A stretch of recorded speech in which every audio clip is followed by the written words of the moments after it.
Question number 1।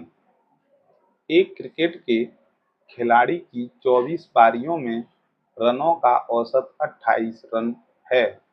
वह 25वीं पारी में कितने रन बनाए ताकि उसका औसत 29 हो जाए? तो पहले जो 24 पारियों में रनों का औसत 28 था, तो उन रनों का जो योग होगा वो होगा यहाँ पर 24 गुणा 28। तो यहाँ पर योग हो जाएगा, हम इनका गुणा कर लेते हैं। 28 का गुणा 24 में करने पर ये मिलेगा 4 8 32, और हासिल के यहाँ 3, और 4 दूनी 8 और 3 11। 2 का गुणा करेंगे, 2 अट्ठे 16, हासिल 1, 2 दूनी 4 और 1 5, 2 7 6। तो ये हो गया 672 योगफल। और जब 25 पारियां थी तो उसका औसत 29 हो जाना चाहिए। तो इस समय जो योग होगा वो योग होगा 25 गुणा 29। तो 25 का गुणा कर लेते हैं, 25 निम्मा 225 होते हैं, हासिल के 22 आएंगे, और 25 दूनी 50 और 22 होते हैं 72, 725। यानी पहले योग था इतना, और 25वीं पारी में रन बनाने के बाद योग हो जाएगा 725। तो जो नया स्कोर होगा वो हो जाएगा 725 माइनस 672।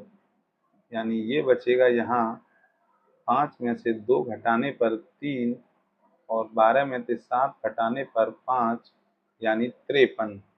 यानी विकल्प डी जो है इसका सही आंसर होगा। Question number 2। 20 सामानों का औसत 18 है। यदि प्रत्येक सामान से 3 घटा दिया जाए तो सामानों का नया औसत क्या होगा? तो इसकी ट्रिक ये होती है कि यदि किसी संख्या के या किसी परिमाण जो हमको दिए होते हैं, उनके प्रत्येक मान में से यदि कोई संख्या घटा दी जाती है या जोड़ दी जाती है या गुणा कर दिया जाता है या भाग कर दिया जाता है प्रत्येक संख्या में, तो उसके औसत में भी वही हो जाता है। यानी इसका औसत भी यहाँ क्या होगा, 3 कम हो जाएगा। यानी इसका आंसर कितना होगा, 15 इसका आंसर सही होगा। क्वेश्चन नंबर 3 है, निम्नलिखित सेट के परिणामों का औसत कितना है? तो किसी भी दिए गए मानों का जब औसत निकालते हैं तो उसके लिए जो फॉर्मूला होता है वो ये होता है, पदों का योग बटे पदों की संख्या। यानी जो पद हैं यहाँ पर 567, 434, 323 और 290 प्लस 401, इनका योग होगा, और बटे 1 2 3 4 5 का यहाँ पर भाग होगा। तो जोड़ लेते हैं, 1 और 0 1, और 3 4, और 4 8, और 7 15 का 5 हासिल के इसमें जोड़ देते हैं तो ये 1 हो जाएगा, और 9 10, और 2 12, और 3 15, और 6 21। हासिल 2 यहाँ जोड़ लेते हैं, 6 और 2 8, और 3 11, और 4 15, और 5 20 बटे 5। भाग देंगे 5 में तो 5 चौके 20, उतारेंगे 1 न जाने की 0, 15, 5 दिया 15। यानी 403 जो है इसका आंसर सही होगा, विकल्प नंबर डी। Question number 4। 20 परीक्षणों का माध्य 65 पाया गया, किंतु बाद में यह पाया गया कि 69 के स्थान पर 96 पढ़ लिया गया। इस प्रकार सही माध्य कितना होना चाहिए? तो जो 20 परीक्षण थे उनका योग पहले कितना था? तो 20 पदों का ये योग था, वो था यहाँ पर 20 गुणा 65। माध्य गुणा पदों की संख्या जो है योग को दर्शाती है, और 0 का 0 और 65 दूनी 130, 1300 योग था। मगर इसमें क्या गलती हुई थी कि 69 के स्थान पर 96 पढ़ लिया गया था, तो जो गलत था 96 उसको माइनस कर देंगे, तो यहाँ बचेगा 10 में से 6 जाने पर 4, और यहाँ 9 में से 9 गया तो 0, और यहाँ 2 1, 1204। लेकिन जो सही संख्या थी उसको यहाँ पर ऐड कर देते हैं 69। तो ये था 9 और 4 13, और यहाँ एक हासिल 1 और 2, और वास्तव में जो है 1273 योगफल था। तो जो सही योग है वो सही योग 1273 था, और सही जो पद कितने थे, पद हमारे ज्यों का त्यों 20 थे। तो सही जो माध्य होगा वो होगा सही योग बट्टे पद। तो क्या करेंगे, एक 0 से पहले इसको 2 से काटते हैं, 2 से यहाँ 10, और 2 से काटेंगे इसको, 2 छिक्के 12, 7 में जाएगा 2 तिया 6, एक बचेगा 13, और 13 में देंगे 2 छिक्के 12, एक बचेगा, 2 पंजे 10 दशमलव के बाद, और यहाँ पर नीचे 10 है तो एक दशमलव और हटेगा, तो 63.65 जो है इसका सही उत्तर होगा। विकल्प नंबर ए इसका बिल्कुल सही है। पांचवा प्रश्न ये है, प्रथम 4 विषम संख्याओं का औसत क्या होगा।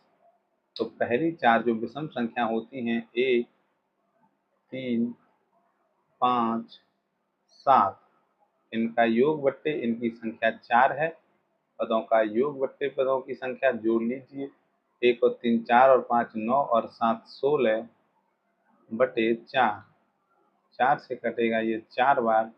विकल्प नंबर बी जो है इसका बिल्कुल सही है। छठा प्रश्न है, प्रथम 5 सम संख्याओं का औसत क्या होगा। तो 2 4 6 8 10, ये हो गई हमारी प्रथम 5 सम संख्याएं, और ये 5 हैं तो यहाँ 5 का डिवाइड करेंगे, जोड़ेंगे यहाँ पर 2 और 4 6 और 6 12 और 8 20 और 10 30 बटे 5, भाग करेंगे 6 बार जाएगा। विकल्प नंबर सी इसका बिल्कुल सही है। प्रश्न संख्या 7 है, 4 संख्याओं का औसत 40 है, यदि पहली 3 संख्याओं का और योग 75 है तो चौथी संख्या बताइए। यदि 4 संख्याओं का औसत दिया गया है तो जो 4 संख्याएं हैं उनका योगफल निकाल लेते हैं। तो 4 जो संख्याएं हैं उनका योगफल हो जाएगा 4 गुणा 40 बराबर 160, और जो पहली जो 3 थी उन 3 का योग 75 था, तो इसको माइनस कीजिए 3 के योग को, तो ये बचेगा यहाँ 5, और 15 से 7 घटाओगे तो ये मिलेगा 8, यानी जो चौथी बची हुई संख्या है वो 85 होगी। प्रश्न संख्या 8 है, 5 के 10 विद्यार्थियों द्वारा प्राप्त अंक जो हैं इस प्रकार दिए गए हैं, इनका औसत निकालिए। तो औसत निकालने के लिए ऊपर जो है हम पदों का योग करते हैं, 18 24 36 44 10 92 और 17 52 72 और 80। कितने पद हैं यहाँ पर, 1 2 3 4 5 6 7 8 9 10, 1 2 3 4 5 6 7 8 9 10, तो 10 से यहाँ भाग होगा। अब इनको हम जोड़ लेते हैं, तो 0 और 2 2 और 2 4 और 7 11 और 2 13 और 0 13 और 4 17 और 6 23 और 4 27 और 8 होते हैं 35। 35 का 5 और हासिल का 3 यहाँ जोड़ लेते हैं तो 11 हो जाएगा। 11 और 7 18 और 5 23, 1 24 और 9 33, 34 और 4 38 और 3 41 और 2 43 और 1 44 बटे 10। 10 का यहाँ डिवाइड करेंगे तो ये केवल 44.5 हो जाएगा, यानी विकल्प नंबर बी जो है इसका बिल्कुल सही है। 9वां प्रश्न है, सचिन ने 40, 86, 120 एवं 36 रन और गांगुली ने 54, 24, 140 एवं 74 रन बनाए। बताइए किसके द्वारा बनाए गए रनों का औसत अधिक है। तो पहले हम सचिन का जो है औसत निकाल लेते हैं। तो सचिन का जो औसत होगा वो 40, 86, 120 और 36/4 होगा। तो जोड़ लेते हैं 6 और 0, 6 और 6 12 और 0 12। हासिल एक इसमें जोड़ेंगे 4 और 2 6 और 8 14 और 4 18 का 8 और जो एक हासिल है वो यहाँ जुड़ जाएगा 282/4। 4 7 28 न जाने की 0 और 2 के बाद 0 करेंगे। 4 7 28 और न जाने 0 दशमलव के बाद 70.5। यदि हम गांगुली की बात करें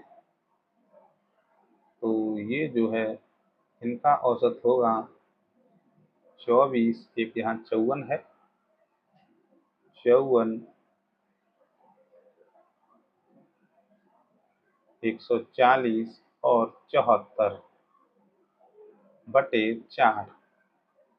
सॉल्व कर लेते हैं। 4 और 0, 4 और 0 4 और 4 8 और 4 12। 12 का 2 हो जाएगा, हासिल एक जोड़ते हैं 8 और 4 12 और 5 17 और 2 19 और हासिल का 1 जो है इसमें जोड़ देंगे तो ये 292 हो जाएगा। तो ये इसका भाग देने पर मिलेगा 4 7 28 और 1 बचा 4 तिया 12 73। तो ये जो है 73 ज़्यादा है, यानी गांगुली का जो औसत है वो यहाँ पर ज़्यादा होगा।